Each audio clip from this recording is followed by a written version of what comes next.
1장 21절에서 35절 말씀입니다. 우리 한 절씩 교도하시겠습니다. 21절. 그때 베드로가 나와 이르되 주여, 형제가 내게 죄를 범하면 몇 번이나 용서하여 주리이까? 7번까지 하오리까? 예수께서 이르시되 내게 이르노니 7번뿐 아니라 7번을 70번까지라도 할지니라.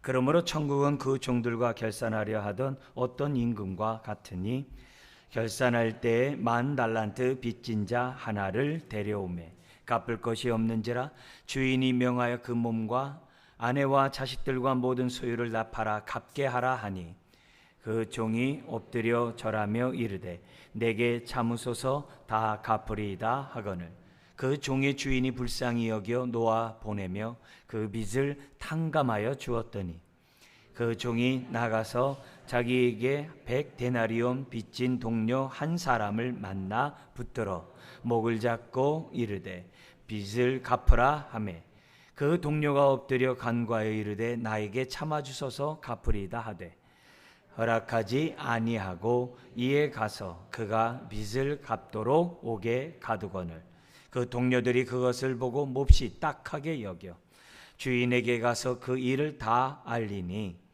이에 주인이 그를 불러다가 말하되 악한 종아, 내가 빌기에 내가 네 빚을 전부 탕감하여 주었거늘 내가 너를 불쌍히 여김과 같이 너도 내 동료를 불쌍히 여김이 마땅하지 아니하냐 하고 주인이 노하여 그 빚을 다 갚도록 그를 옥졸들에게 넘기니라. 그렇죠? 너희가 각각 마음으로부터 형제를 용서하지 아니하면 나의 하늘 아버지께서도 너희에게 이와 같이 하시리라. 아멘. 오늘 말씀의 제목은 베드로가 말했던 것처럼 몇 번이나 용서하여 주리까? 라는 제목으로 하나님의 말씀을 듣기를 원합니다. 지난주에 우리 교회가 이런 교회가 되었으면 좋겠다라는 주제 속에서 우리 18장 앞에 내용을 했죠. 어린아이같이 자기를 낮추는 그런 사람으로 가득 찬 그런 교회. 소자가 혹시라도 실족하지 않을까 정말 염려하는 자들로 가득 차는 그런 교회뿐만이 아니라 잃어버린 양, 세리와 죄인과 같이 또 어린아이같이 무시되고 소외되고 관심 없는 그런 사람들을 찾아 나서는 사람들로 가득한 그러한 교회. 심지어는 15절부터 20절에 형제가 나에게 실족하고 나에게 죄를 범했을 때 먼저 찾아가서 용서하고 화해를 관계를 회복하고자 하는 그런 사람들로 가득 찬 교회가 건강한 교회, 이런 교회가 될 수 있도록 우리가 기도하자고 했습니다. 18장에 나와 있는 이런 말씀처럼 겸손과 용서는 자기를 부인하고 자기 십자를 지고 주님을 따라가지 않으면 할 수 없는 거예요. 16장에서부터 계속해서 우리에게 주어지는 그런 명령들은 자기를 부인하고 자기 십자를 지지 않으면 예수님의 십자가와 부활을 믿지 않으면 날마다 옛사람을 벗어버리고 새 사람을 덧입지 않으면 할 수 없는 일들입니다. 오늘 내가 정말 신앙생활 잘하고 있는지, 은혜 안에서 내가 제대로 신앙생활하고 있는지 나의 모습을, 우리가 겸손과 용서의 모습을 보면서 저와 여러분들이 살아가야 될 줄, 우리 평가해 볼 줄 믿습니다. 자, 그런 가운데 우리가 지난주에 정말 내가 실족당하고 내가 상처를 입고 내가 아픔을 입었을 때 내 자신이 먼저 찾아가서 용서를 구하는, 그렇게 하면 그 사람 얻고자 하는 그것이 하나님이 원하시는 뜻이라 했습니다. 이런 말씀을 하고 있을 때 베드로가 그때 21절에 찾아와서 말합니다. 주여, 형제가 내게 죄를 범하면 몇 번이나 용서하여 주리까? 7번까지 하오리까? 여러분, 7번까지 용서해 보셨나요? 3번도 어렵죠. 3번도 어렵죠, 사실. 3번까지만 한다고 한다면 이 추석 명절도 즐거울 거예요. 많은 경우에 추석 명절이 즐겁고 좋은 날만이 아니잖아요. 정말 어떻게 보면은 같이 얼굴 보고 싶지 않은 사람도 만나야 될 때도 있었고 또 만날 때마다 그 받은 그 상처를 다 이렇게 드러내고 또 자기 아픔들을 다 드러내는 날이 또 명절이기도 하잖아요. 또 어떤 분들에겐 굉장히 쓸쓸하고 외롭고 고독한 그런 날이 그런 명절이겠죠.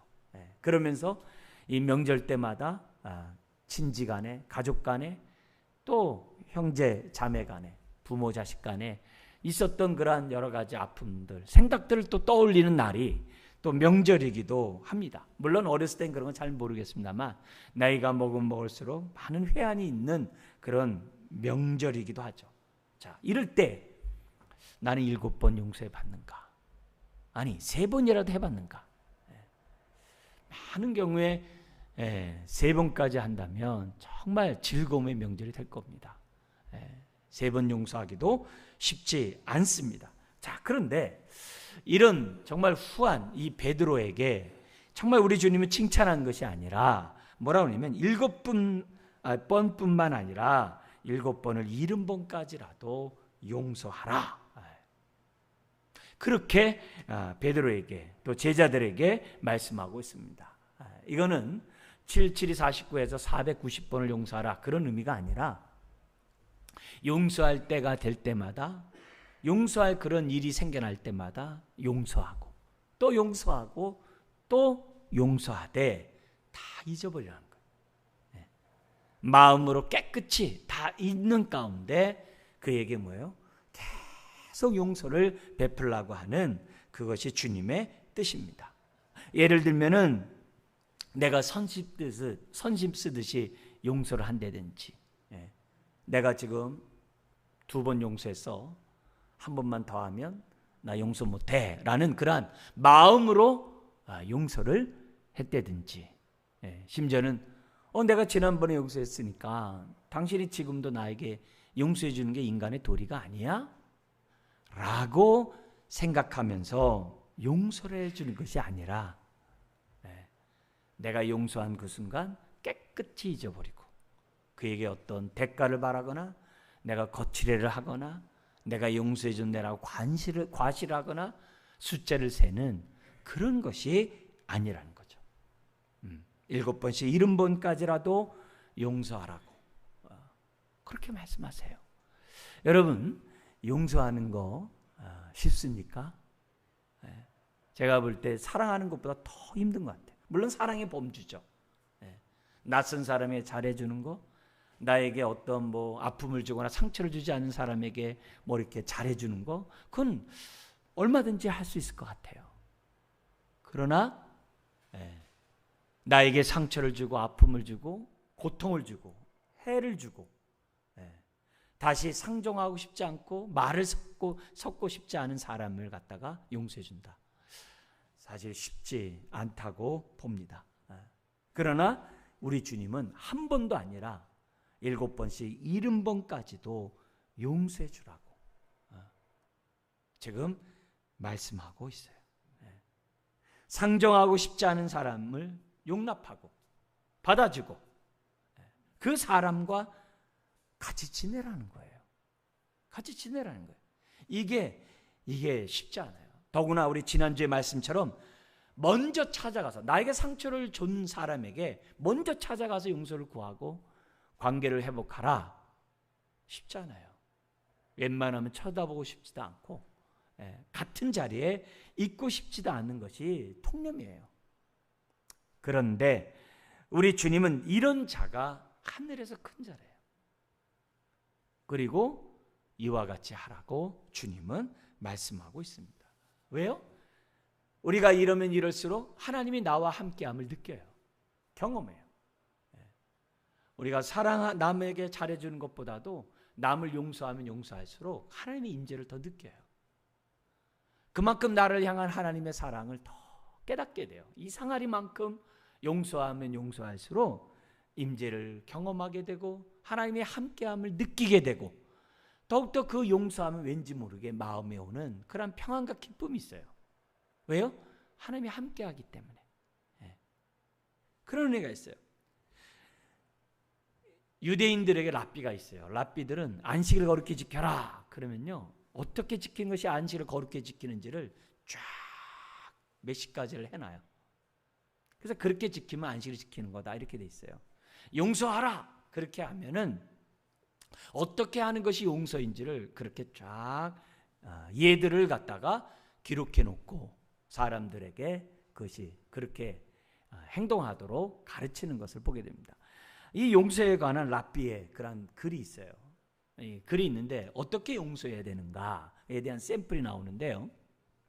뭐냐면은 어떤 사람이 옆집에 가가지고서 낫을 빌려달라고 요청을 했어요. 근데 평소에 옆집이라서 별로 이게 보고 싶지도 않고 이렇게 말도 섞고 싶지 않기 때문에 낫 없어 하고 이제 거절을 한 겁니다.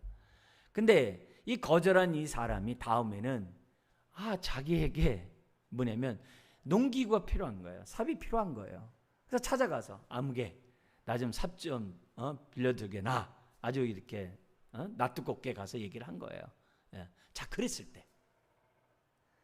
때 어떻게 행동하는 것이 용서내기? 많은 경우에 이렇게 얘기를 합니다. 뭐냐면은 당신이 나에게 낫을 빌려주지 않기 때문에 나도 빌려줄 수 없네. 그럼 그게 보복이래요. 보복하는 거라는 거예요. 그리고 반면에 말을 하면서 빌려주는 거예요. 당신은 나에게 낫을 안 빌려줬지만 나는 당신에게 빌려주네 하면서 딱 빌려주면 그건 원한이래. 원한을 갚는 거래요. 원한을 갚는 거래요. 그러니까 우리들이 첫 번째나 두 번째 같은 행동들을 하기가 쉽잖아요. 눈엔 눈, 이엔 이죠. 그렇게 행동하고 싶은 게 섭섭한 얘기 그런 것들 막 주고받는 게 우리들 아니겠어요? 그런데 어떻게 하는 것이 용서냐? 용서한 사람이냐? 그 사람이 나에게 내가 낫을 빌려달라고 거절한 그 사람이 와서 빌려달라고 했을 때 웃는 얼굴로, 우리 스마일이라고 하잖아요. 웃는 얼굴로, 언제 그랬듯이 웃는 얼굴로 그래? 여기 있네 하면서 빌려준 그 사람이 용서한 사람의 행동이라는 거예요. 용서한 사람의 행동이라는 거예요. 그래서 유대인들의 그러한 그 교훈 중에 뭐가 있냐면은 항상 웃는 얼굴, 항상 아름다운 얼굴을 하라고 하는 그런 교훈이 있어요. 그래서 예를 들면 10번 와가지고서 나에게 용서를 구하더라도 10번을 용서해주고 100번을 구하더라도 용서하고 아침에 왔다가 점심에 와서 용서를 구해도 용서를 하고 심지어 잠을 자고 있는 그 밤에 찾아와가지고서 나에게 뭘 빌려달라고 했을 때 기꺼이 내가 그에게 빌려주는 그런 삶을 사는 것이 뭐냐면 랍비들이 가르치는 아름다운 얼굴이래. 그들의 용어가 있어요. 우리 할렐루야, 마라나타 이렇게 얘기하는 것처럼 파닌 야폿이라는 그런 그들의 언어가 있어요. 항상 웃는 얼굴. 우리 명절 때 우리 식구들 모여가지고 이제 우리 같이 예배를 드리는데 그 할아버지 할머니 사이에 이제 우리 조카의 한 명이 와 있어요. 이 5살 정도 된 그 아이가 근데 걔 아이가 보니까 이가 치아가 다 보이는 거야. 윗니 아랫니가 다 보이는 얼굴로 환한 얼굴로 이렇게 앉아 있어요. 이렇게 엄마에게 이렇게 기대면서 하고 있고 바깥에 이제 돗자리를 깔아놓고서 이제 그 가족들마다 쭉 앉아서 얘기도 하고 있는데 그냥 혼자서 그냥 이렇게 웃으면서 그냥 막 하는 거예요. 그러니까 제가 이렇게 하다가 이렇게 형들하고 형수들하고 이렇게 얘기하고 조카도 얘기하다 이렇게 보면 웃고 있는데 너무 좋은 거예요. 그 아이가 보면 너무 이쁜 거예요. 볼 때마다 그 어른들 막 이렇게 있는데 할아버지 할머니 있는데 이게 웃는다는 게 쉽지 않잖아요. 근데 이렇게 그냥 아주 웃는 거예요.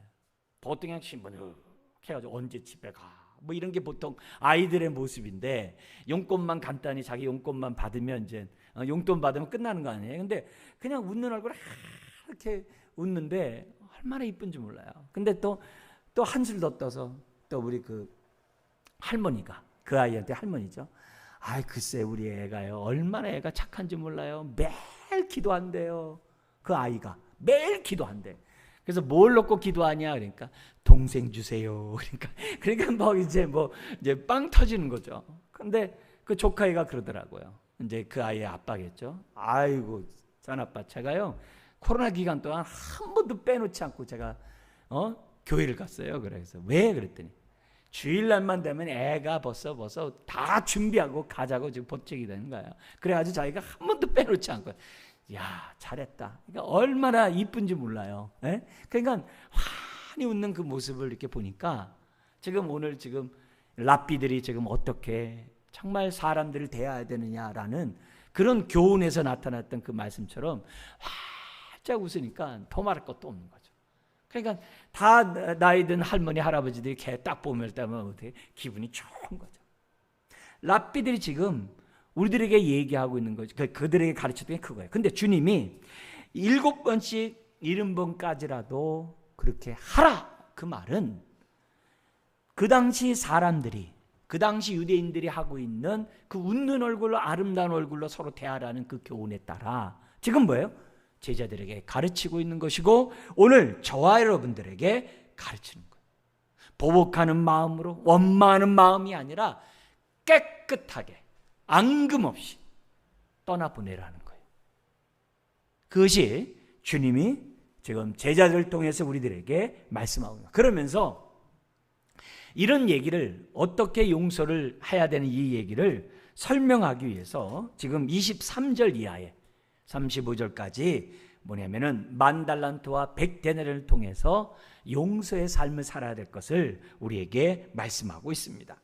자, 23절 우리 같이 한번 읽겠습니다. 그러므로 천국은 그 종들과 결산하려 하던 어떤 임금과 같다.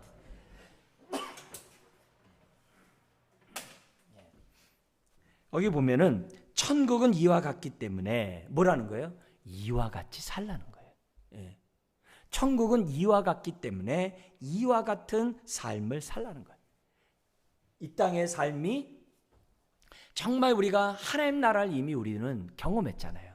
예수님을 나의 주님으로 고백했다는 얘기는 내가 하나님 나라에 들어왔다는 거예요. 하나님 나라가 내 안에 임했다는 거예요. 하나님 나라가 내 안에 임하지 않으면 아무도 예수님을 나의 주라고, 하나님을 나의 아버지라고 고백을 못해요. 그러니까 이미 하나님 나라에 들어왔기 때문에 우리는 어떻게 돼요? 이런 삶을 살아야 한다라고 하면서 우리 주님이 지금 비유로 말씀하고 있다는 거죠. 그래서 훗날에 우리가 주님 앞에 설 때 내 착하고 충성된 종아 잘했도다라고 우리에게 말씀하실 때 그것이 내가 은사와 직분에 따라서 잘 산 것도 있지만 내가 하나님의 성품에 따라서 용서하는 삶을 살았습니다 라는 그런 삶에 대해서도 우리 주님이 착하고 충성된 종아 잘하였도다 라고 말씀하는 그 내용 속에 들어가 있다는 사실을 잊어서는 안 됩니다. 오늘 이 비유의 말씀은 18장에 나와 있는 모든 말씀에 대한 결론이에요. 그리고 우리는 이 비유의 말씀을 들으면 낯설다 이렇게 생각하지만 유대인들은 금방 알아차려요. 왜 그럴까요? 유대인들은 대속죄일이 있어요. 대속죄일이 1년에 한 번 있는데 그 대속죄일 날은 하나님의 심판의 날로 인식을 해요. 유대인들은. 그래서 그 대속죄일 날 우리가 어떻게 돼요? 자기가 하나님부터 용서를 받아야만 한다는 것이 유대인들의 기본 생각이에요. 기본 삶이에요. 그리고 요 대속죄일이 지난 일주일이 있으면 우리가 하는 추석 명절이에요. 유대인들의 추석 명절이 있어요. 그러니까 잔칫날이 이제 되겠죠. 근데 이 대속죄일 날 하나님도 용서함 받기 위해서 그들은 어떻게 하느냐? 40일 동안 회개를 해요. 40일이 땅의 숫자거든요. 40일이. 그래서 일곱째 달 그 10일 동안 7월 10일 날이 대속죄일이기 때문에 그 일곱째 달 10일 동안 하나님 앞에 범죄한 죄를 회개를 해요. 그리고 대속죄일 날은 하루 종일 하나님 앞에 회개를 해요. 네. 제가 제사를 딱 속죄 제사 드릴 때까지 회개를 해요. 그리고 여섯째 달은 뭐냐면은 그 전달이겠죠. 여섯째 달 한 달 동안은 30일 동안 이웃에게 사람에게 용서를 구할 일을 찾아가서 용서를 구하고 용서해 줄 것들을 용서하는 기간이 30일이에요. 그래서 40일 동안 그들은 철저하게 회개한 가운데 대속죄를 맞을 때 하나님이 나의 죄를 알고 지은고 모르고 지은 죄를 용서한다는 믿음을 가지고 대속죄를 맞아요. 얼마나 거룩하고 얼마나 정말 사람들이 예민하게 신경 쓰면서 나를 지키는지 몰라요. 이런 걸 다 알고 있는 사람들은 지금 10,000달란트와 100달란트의 비유를 딱 들었을 때 금방 알아요. 이게 대속죄가 연관되어 있고 이것이 하나님의 뜻이라는 사실을 금방 알아요. 제자들은. 그리고 유대인들, 이 글을 읽고 있는 모든 유대인들은 금방 알아요. 오늘 저와 여러분들도 정말 이 본문을 통해서 우리들이 하나님의 뜻을 금방 깨닫고 이 말씀대로 순종하는 저와 여러분들이 되어야만 한다는 거죠. 자, 그러면서 그 내용을 좀 본다면 24절부터 27절에 뭐냐면은 천국은 그 종들에 대해서 결산하는 것과 같은 어떤 인구가 같다라고 하면서 24절에서부터 27절에 얘기합니다. 왕이 10,000달란트 빚진 자를 불쌍히 여서 탕감해 주는 그 모습이 24절, 27절에 나옵니다. 거기 보면 24절에 이렇게 시작이 되죠. 결산할 때 10,000달란트 빚진 자 하나를 데려오매. 이 얘기는 뭐예요? 그만큼 이 많은 죄를 진 자가 왕 앞에 지금 온 거예요. 오매. 그래서 25절에 거기 이렇게 되어 있습니다. 그러나 그는 갚을 것이 하나도 없는지라. 제가 원문에 따라 해석하면서 여러분에게 말씀드릴게요. 그러면서 주인이 명하여 그 몸과 아내와 자식들과 모든 소유를 다 팔아 갚게 하라. 그렇게 하자. 26절 그 종이 엎드려 전하며 이렇게 번역되어 있는데 이 말은 뭐냐면 다리에 힘이 빠져가지고 풀썩 주저앉아가지고 털썩 주저앉아가지고 뭐냐면 계속 절하면서 전하면서 지금 뭐라는 거예요? 내게 참으소서 다 갚으리다. 그렇게 그것도 한 번이 아니라 계속 탄원을 올립니다. 그러자 27절에 뭐냐면 제일 앞에 뭐가 강조돼서 오냐면 불쌍히 여겨. 그 종의 주인이 불쌍히 여겨 놓아주며 그 빚을 탕감하여 주었다라고 기록되어 있어요. 자, 그러자 28절에서 30절 10,000달란트 탕감받은 그 종이 바깥으로 나와서 지나가다 보니까 자기 동료, 근데 그 동료가 누구냐면 나에게 100데나리온을 빚을 진 동료를 불쌍히 여기지 않고 빚을 다 갚을 때까지 지금 뭐냐면 감옥에 가둬버리는 거예요. 근데 그 동료가 어떻게 했느냐 29절에 보니까 똑같아요. 10,000달란트 탕감받을 때 왕 앞에서 지금 뭐냐면 이 탕감받은 사람이 했듯이 100데나리온 빚진 자가 똑같이 뭐라고 되냐면은 그 동료가 다리가 힘이 풀려가지고 털썩 주저앉아서 엎드리듯이 그러면서 어떻게 돼? 계속 간구하는 거예요. 나에게 참소서 갚으리이다. 똑같이 합니다. 아까 자기가 왕에게 했듯이 자기 동료가 자기에게 똑같이 얘기합니다. 그러나 그는 계속 허락하지 아니하고 도리어 가서 그 빚을 갚도록 옥에 가둬버렸다는 거예요. 계속 요청을 하는데 간청하는데 계속 거부하고 가둬버렸다는 거예요. 자, 여러분 10,000달란트와 100달란트에 대한 개념이 잘 안 들어오죠? 여기 보면 한 달란트는 6,000데나리온이에요. 그리고 한 데나리온은 하루 품삯이에요. 그러면 10,000달란트면 몇 데나리온이에요? 6,000만 데나리온이에요. 6,000만 데나리온. 어마어마한 거죠. 그러면 하루 일당을 10만 원으로 치면은 100데나리온은 얼마냐? 1,000만 원이에요. 그러면 10,000달란트는 얼마가 되겠어요? 6조 억 원이에요. 6조 억 원. 그러니까 10,000달란트 탕감받았다는 얘기는 도저히 우리들의 선한 행위로 우리들의 노력으로 우리가 뭘 해가지고서 갚을 수 있는 값이 아니라는 거예요. 그건 하나님이 탕감해 주지 않으면 안 되는 게 10,000달란트예요. 그게 오늘 저와 여러분들이 하나님 옆에 범죄한 죄값이라는 거예요. 우리의 죄가 그거라는 거예요. 주님이 우리의 죄를 대신 짊어진 그 죄값이 10,000달란트라는 거예요. 그거예요. 그래서 6조억 원을 탕감받은 자가 1,000만 원을 탕감해 주지 않는 거예요. 기다려 주지 않는 거예요. 그러자 31절에부터 이 뭐냐면 35절에 그러니까 전혀 동료에 대해서 불쌍히 여김이 없다는 거죠. 그래서 31절 이하에 보니까 그 동료들이 그것을 보고 31절에 뭐라고 되어 있어요? 몹시 딱하게 여겨로 번역되어 있는데 이 말은 뭐냐면 분하게 여겨 이 말이에요. 그 하는 행동이 너무 분한 거예요. 자기는 10,000달란트 탕감받아 놓고 100데나리온 빚진 자에게 저렇게 행동하는 그 야박한 극렬함이 없는 행동에 대해서 아주 분하게 여겨 주인에게 가서 낱낱이 알리니 이에 주인이 그를 불러다가 뭐라 그러면 악한 종아. 여러분 성경에 악하다는 단어도 여러 개 있어요. 근데 여기 나오는 이 악은 마귀의 악이에요. 의도적으로 아주 해코지를 하는 아주 나쁘게 하는 악이에요. 성경에는 어떤 악이 있어요? 내가 미성숙함으로 몰라서 상대방에게 악을 행할 때가 있어요. 구분해야 돼요. 내가 미성숙한 그걸 정당하지 않은 게 아니라 내가 미성숙해서 남에게 잘못 행할 수 있어요. 해를 끼칠 수 있어요. 아픔을 줄 수 있어요. 근데 여기서 말하는 그건 뭐냐면 의도적으로 해를 주는 거예요. 근데 많은 경우에 그리스도인들은 의도적으로 악을 주는 사람이 과연 얼마나 있을까요? 많은 경우에 미성숙해서 부족해서 몰라서 하는 게 많아요. 그런데 이 사람이 하는 이 행동은 뭐예요? 악한 종이라고 그랬어요.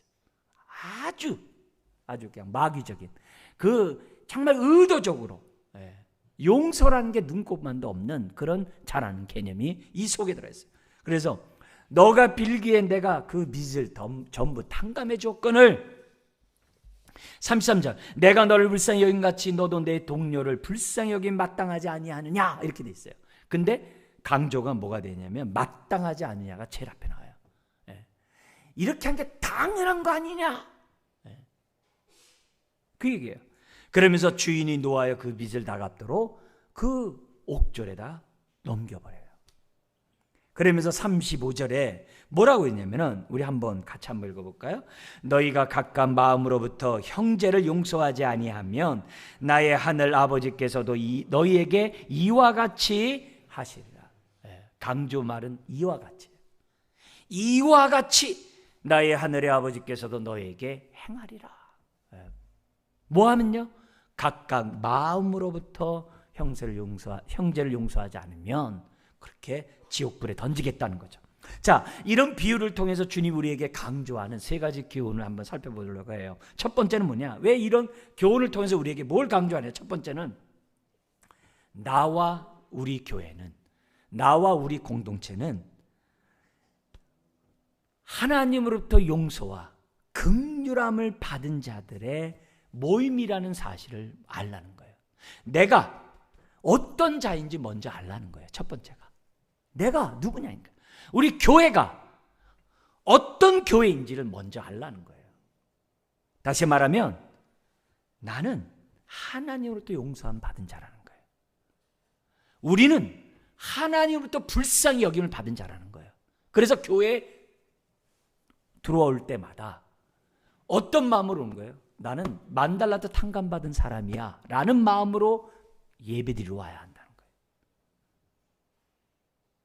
하루를 시작할 때도 나는 10,000달란트 탕감받은 자야. 그런 마음으로 하루를 시작하라는 거예요. 예배를 드리러 나오는 저와 여러분들이 나는 하나님의 용서를 받은 자야 라는 의식을 가지고 교회 문을 들어와야 한다는 거예요. 내가 누구냐 이게요. 나 용서받은 자라는 거예요. 나 하나님 또 탕감받은 자라는 거예요. 근데 그 믿음 우리가 힘으로도 능으로도 나의 선함으로 나의 선행으로 갚을 수가 없어요. 씻을 수가 없어요. 10,000달란트예요. 6조억 원이에요. 이거는 안 돼요. 여러분 용서의 기쁨을 누가 누린 줄 아세요? 여기 나온 것처럼 내 죄가 너무 중하다는 것을 알고 그 죄 앞에 절망한 사람이 용서받았을 때 그 사람이 기쁨이 있는 거예요. 죄에 대한 인식, 그 죄에 대한 그 인식이 없는 사람은요, 하나님이 대속의 죽음을 주어서 그래, 그 좋은 거지. 이 정도지. 주님이 나를 위해 대속의 죽음에 대한 그 용서의 기쁨이 그렇게 살아나 있질 않아요. 입술로 믿는다고 하는데 용서의 기쁨이 별반 없어요. 여러분, 내가 정말 용서받을 수 없는 죄인임을 알 때 하나님이 나를 긍휼을 베푸신 것에 대해서 진심으로 감사해요. 왜 용서의 기쁨이 없고 감사가 없어요? 다른 게 없어요. 내가 지금 내 죄가 어떤 죄인지도 모르고 이 죄가 용서함 받았다라는 그걸 잘 모르니까 용서의 기쁨도 없고 하나님에 대해서 감사도 없는 거예요. 여러분, 오늘 말씀에 따라 우리가 볼 때 왜 우리가 남을 용서하기 어려울까요? 왜 내가 남에게 긍휼을 베풀기가 어려울까요? 왜 내가 상처를 준 사람이 그렇게 믿게 보입니까? 상종하고 싶지도 않고 말 섞고 싶지도 않고 같은 곳에서 호흡하고 싶지도 않습니까? 오늘 말씀이 뭘 가르치는 거예요? 내가 용서받은 경험이 없기 때문에 용서의 기쁨을 맛본 적이 없기 때문에 용서하기가 힘든 거예요. 용서하기가 어려운 거예요. 100데나리온은 누구나에게나 용서할 수 있다는 거예요. 내가 하나님께 용서받았으면 내가 이 땅에서 벌어지는 일은 100데나리온에 불과하다는 거예요.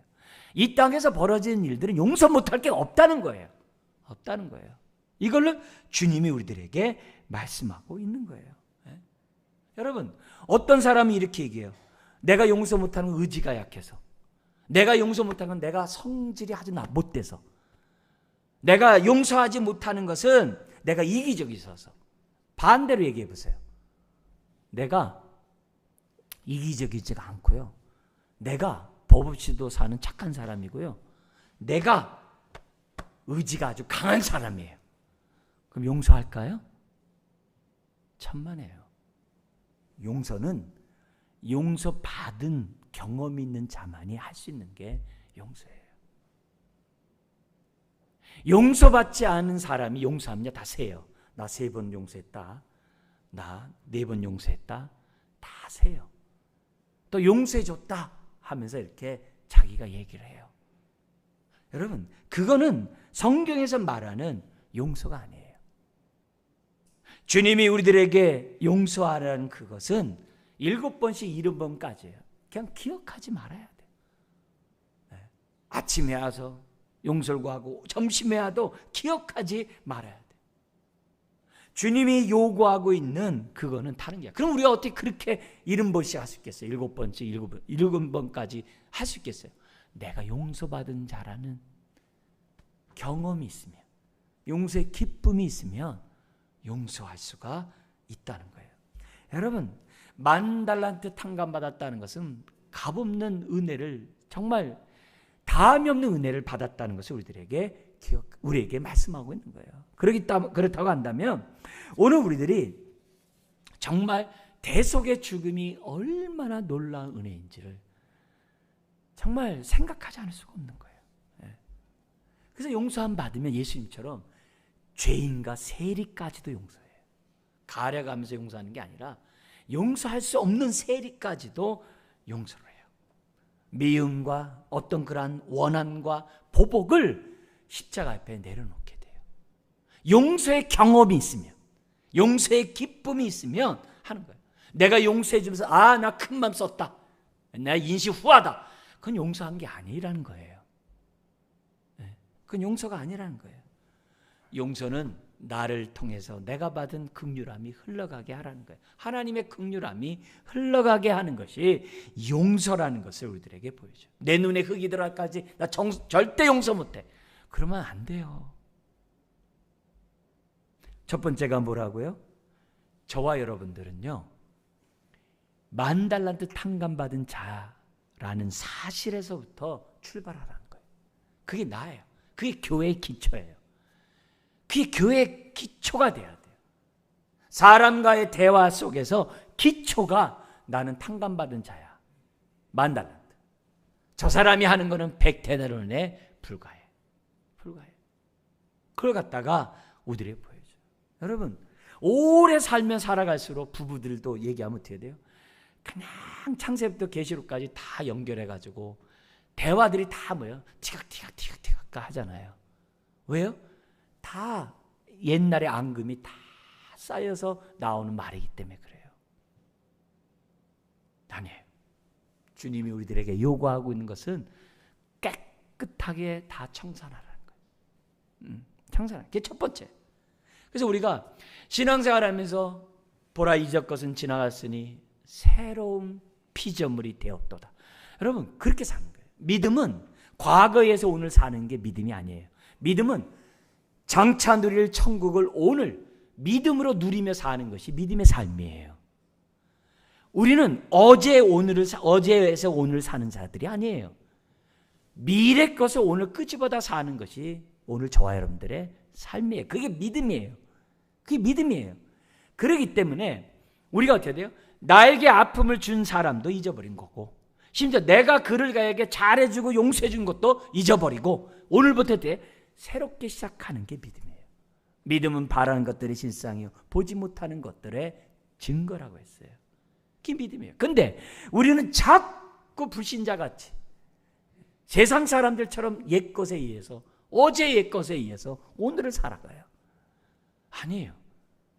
오늘 믿음으로 우리들이 살아야 될 것은 정말 무엇보다도 10,000달란트 탕감받았다는 사실을 생각하고 사람을 대하는 거예요. 그러니까 원수도 용서하게 되는 거예요. 용서가 안 되면 어떻게 돼요? 기도하는 거예요. 하나님 용서하게 해주세요. 하나님 용서하게 해주세요. 저 사람 때문에 내 인생이 이렇게 됐어요. 그렇게 하지 말고 그냥 오늘 다시금 나는 용서받은 자로서 용서해야 될 그런 삶을 살라는 것이 첫 번째 강조예요. 두 번째는 35절에 있는 것처럼 용서하지 않는 것이 얼마나 무서운 죄악인지 알라는 거예요. 용서하지 않는 죄가 얼마나 무서운 죄인지 알라는 거예요. 이와 같이 나의 하늘 아버지께서 너희에게 행하시리라. 여러분, 우리 주님은 취소하지 않는 분이에요. 우리 주님은요, 말을 바꾸지 않는 분이에요. 변개하지 않는다 그랬어요. 말을 바꾸지 않아. 근데 아까는 10,000달란트 용서해 줘 놓고 다시금 뭐 어떻게 돼요? 100단을 용서 안 했다고 너 10,000달란트 갚아. 말이 안 되잖아요. 하나님이 일구이연하시지 않는 분인데 말이 안 되잖아요. 이 말은 무슨 말이에요? 그만큼 용서하지 않는 죄가 크다 이 말이에요. 용서하지 않는 죄가 그만큼 크다. 그 얘기를 주님이 강조하고 있어요. 우리 지난주에 말씀드린 거 다시 한번 상기시킬게요. 용서의 두 가지 목적이 있다 그랬어요. 하나는 나를 위해, 하나는 상대방을 위해. 나를 위해서는 어떻게 돼요? 주기도문에 있는 것처럼 우리가 우리에게 죄 지은 자를 사해 준 것 같이 우리 죄를 사하여 주옵시고, 내가 용서함 받기 위해서 용서를 해줘야 돼요. 대속죄일 날 용서받기 위해서 내가 용서해 줘야 돼요. 나를 위해서요. 또 하나가 있다 그랬어요. 뭐라 그랬어요? 상대방을 위해서. 내가 용서하지 않으면 상대방이 하나님 앞에 설 수 없어요. 상대방이 용서받을 수가 없어요. 내가 용서해 주지 않으면 그 사람이 아무리 기도해도 응답이 안 돼요. 그래서 그 사람을 위해서 용서해 줘야 돼요. 그게 지난주에 우리 봤던 18절에 있어요. 뭐냐면 진실로 너에게 이르노니 무엇이든지 너희가 땅에서 매면 하늘에서 매일 것이요 무엇인지 땅에서 매면 하늘에서 풀리라. 여러분, 용서는 하늘이 열고 닫는 길이에요. 내가 여기서 용서해 주면요, 하늘이 열려요. 내가 여기서 용서하지 않으면 하늘도 닫혀요. 그러면 나를 위해서도 용서를 해야 돼요. 그게 주님이 우리에게 말씀한 거예요. 여러분, 죄는 무서워요. 지옥불에 던진다고요. 앞에 18장 6절에서도 작은 소자를 실족시키면 차라리 연자맷돌 메고 바다에 던지는 것이 더 낫다고 그랬어요. 여러분, 실족시키면 지옥 간단 말이에요. 이게 얼마나 무서운 얘기인지 몰라요. 그러니까 그만큼 무서운 죄들이 우리가 알고 모르고 지은 죄들이 얼마나 많은지 몰라요. 더구나 어떻게 돼요? 가족끼리, 부모 자식끼리, 이웃끼리 얼마나 많은 죄를 짓는지 몰라요. 근데 그 죄가 얼마나 무서운지 모른다는 게 문제예요. 세 번째, 주님의 강조점이 뭡니까? 35절에 계속 있어요. 용서는 각각 마음으로부터 해야 한다는 것을 강조하고 있어요. 그래야 7번, 늘 70번까지도 저와 여러분들이 할 수 있어요. 70번까지도 할 수 있어요. 여기 마음이란 단어가 우리는 그냥 하트라고 끝나요. 근데 히브리인들의 마음은 지정의가 있는 곳이 마음이에요. 모든 판단과 느낌과 행동하는 것의 그 기준이 근본이 마음이에요. 그래서 마음을 다하여 하나님을 사랑하라. 그건 뭐예요? 전심으로 전인격을 전산을 통해 하나님을 사랑하라는 얘기예요. 우리가 용서할 때 어떻게 하냐? 마음으로 하라는 거예요. 마음으로. 네. 오늘 이 말씀이 그 배경 속에 또 뭐가 깔려 있냐면은 이 40일 동안 용서를 구하다 보니까 특히 한 달 동안 이웃과의 사람과 용서를 구하잖아요. 그럼 분위기가 그거예요. 내가 잘못한 거 있다면 용서해줘. 근데 마음속에서는요, 차마 말 못하는 상처가 있고 정말 막 그 분노가 있고 아픔이 그 안에 있는 거예요. 그러니까 옆 이웃집에 와서 내가 용서한 거 내가 모르고 한 거 나 용서해줘. 그럼 그런 일들이 많은 거예요. 또 분위기가 뭐냐면 다 피차 용서해주는 그런 한 달 기간이니까 그때는 용서하기도 쉬운 거고 용서 받기도 쉽고 용서해달라고 말하기도 쉬운 거예요. 용서해주세요. 용서해줘요. 굉장히 쉬운 거예요. 그래서 분위기가 그러니까 어떻게 돼요? 근데 마음속에 앙금이 남아있는 거예요. 아픔이 남아있는 거예요. 속상함이 남아있는 거예요. 상처가 남아있는 거예요. 바로 그때 그런 배경이 본문이거든요. 주님은 마음으로부터 용서하라는 거예요. 그 근본에서부터. 우리가 왜 7번까지 하오리까? 그건 뭐예요? 마음으로 한 용서가 아니에요. 그건 내가 세고 있는 그런 용서예요.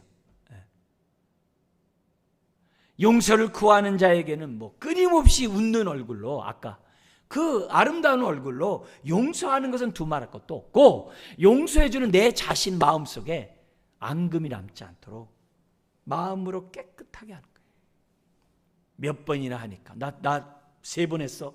그런 건 용서가 아니라는 거예요. 심지어는 뭐 어떻게 돼요? 내가 되돌려 받으려고 하는 것처럼 내가 다음에 용서할 때 나 용서해줘. 이런 마음으로 하는 그것은 용서가 아니에요. 여러분 누구로부터 용서받으면 돼요? 그 사람만 되면 공손해야 되잖아. 그 사람 앞에만 가면. 그러면 죄의 종이 아니라 그 사람의 종이 되는 거예요. 그렇게 하지 말라는 거예요. 그걸로 딱 잊어버리고 뒤의 것은 잊어버리고 표대를 향해 주님이 가신 그 길을 저와 여러분들이 따라가라는 거예요. 레위기 16장에 보면 창세기 출애굽기 레위기가 있어요. 그 레위기 16장에 보면은 대속죄일 날 염소 2마리를 잡아요. 하나는 백성의 죄를 위한 대속의 제물로, 그리고 하나는 아사사레라고 해가지고 광야로 쫓아보내요. 그래서 그 염소는 뭐냐면 죄를 갖다 뭐예요? 멀리 가져가서 그 모든 그 죄의 형벌을 절벽 같은 데 떨어져 가지고 그냥 죽게 만드는 그 아세살의 염소가 있어요. 그게 예수님이 영문 받고 우리 죄를 짊어지고 가는 것에 대한 예표예요. 그러니까 용서는 뭐냐? 아세살의 염소처럼 동에서 서에서 먼 것처럼 멀리 가라는 거예요. 물론 내 마음에 생각나고 기억나죠. 그러나 그것 때문에 내가 어떻게 돼요? 악을 향하거나 다시금 당신도 나 용서해달라고 그렇게 얘기하거나 그러면 안 된다는 거죠. 그냥 그걸로 딱 끝나는 거예요. 자, 근데 이렇게 내가 용서하면은 우리 초대에서 잠깐 말씀드렸듯이 하나님 나라가 내 안에 임해요. 그런 가운데 그걸 임한 걸 좀 나눈다면은 내가 자유케 돼요. 내가 용서하면 용서할수록 이상하게 미움과 보복과 원한과 이런 것들이요, 상처들이 하나하나씩 사라져요. 용서하지 않기 때문에 자꾸 커지는 거거든요. 용서하면 자꾸 자유케 돼요. 그러면서 심지어는 나를 괴롭히는 그 스트레스로부터도 자유케 돼요. 그런 은혜가 있어요. 그러면서 내 영혼에 하나님의 평안이 자꾸 이상하게 차고돼. 차곡차곡 차이게 돼요. 자꾸 차이게 돼요. 아픈 기억이 있다고 해도 더 이상 내가 부정적으로 행동 안 해요. 그런 자유함이 있어요. 두 번째는 뭐냐면은 내가 용서하면 용서할수록 이상하게 점점 하나님을 닮아가요. 왜요? 하나님의 형상을 회복해가는 게 신앙생활이거든요. 하나님의 형상이 뭐예요? 하나님의 불쌍히 여기는 긍휼히 여기는 마음을 가지고 사는 거거든요. 그래서 용서하면 용서할수록 이상하게 주님을 닮아요. 그런 축복이 우리들에게 주어져요. 그뿐만이 아니에요. 나에게 유익이 되고 축복이 되고, 우리 표현을 쓴다면 성령 충만하게 돼요. 간증과 이런 책에 나온 내용들을 갖다 종합해 보면요, 다양하게 나타나는데요. 어떤 사람들에게는 용서를 했더니요, 대인관계가 원만해지고요, 사회생활이 굉장히 윤택해지더래요. 직장생활 하는데도 사람들과의 대면한 관계들이 굉장히 편해진대요. 용서를 했더니 사회생활이 원만해진다는 거예요. 그런 복이 주어진대요. 뿐만 아니라 어떤 사람들은 용서했더니 내가 여러 가지 질병과 여러 가지 연약함 속에 있었던 이런 아픔들이 이상하게 치유가 되더라는 거예요. 이상할 만큼. 왜? 마음 평안하니까. 그리고 또 어떤 사람들은 원사탄 마귀의 흉한 결박에서부터 자유케 되더래요. 자유케 되더래요. 그게 뭐냐면 용서가 주는 우리에게 유익이라는 거예요. 그뿐만이 아니에요. 용서할수록 이상하게 하나님의 말씀이 깨닫게 되더래요. 하나님의 말씀이 나에게 은혜가 되더래요. 용서할수록 내 마음판이 하나님의 말씀을 아멘으로 받는 그런 놀라운 은혜가 나에게 생겨나더래요. 더 나가서요, 어떤 사람들이 용서를 했더니 자기를 부인하고 자기 십자를 지고 주님을 따라간다는 게 뭔지 깨닫게 되더래요. 그래서 즐거움으로 더욱더 용서하는 자가 되더래요. 심지어는 기도를 할 때도요, 자꾸 하고 싶대요. 말씀을 읽더라도 더 읽고 싶대요. 내 모습이 왠지 모르게 은혜가 나를 지배하고 있다고 한다는 사실을 자기가 뭐예요? 경험했다라는 고백들을 하고 있어요. 여러분들에게는 어떤 유익이 있나요? 여러분은 어떤 축복들을 경험하고 있나요? 네. 오늘 우리 주님은 7번씩 70번까지도 용서하라고 말씀하고 있어요. 오늘 본문은 8가지 복인, 긍휼히 여기는 자는 복이 있나니 저희가 긍휼히 여김을 받을 것임이라는 그 말씀과 연관된 본문입니다. 근데 이 말씀은, 긍휼히 여기는 이거는 교회의 기초예요. 우리 인생의 근본이에요. 우리가 이 땅에 살아가고 하나님 앞에 나오는 저와 여러분들의 근본은 긍휼히 여김을 받았다는 거예요. 예배를 드릴 때도 내가 선심 쓰듯 하나님 앞에 예배 드리는 게 아니죠.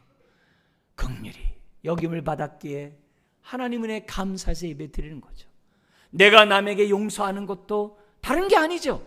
내가 만달란트 받았기 때문에 100데나리온 내가 용서하는 거죠. 용서하는 거죠. 하나님은 하나님과 나와의 관계만 연결해 오는 게 아니라 지체와의 연결을 통해서 하나님이 딱 연결해 놨어요. 그래서 하나님과 나와 이웃의 셋을 똘똘 뭉쳐놔가지고서 우리 하나님은 눈에 보이지 않는 나를 사랑하냐? 보이는 자부터 용서하래요. 그래서 연결해 놓으셨어요. 연결해 놓으셨어요.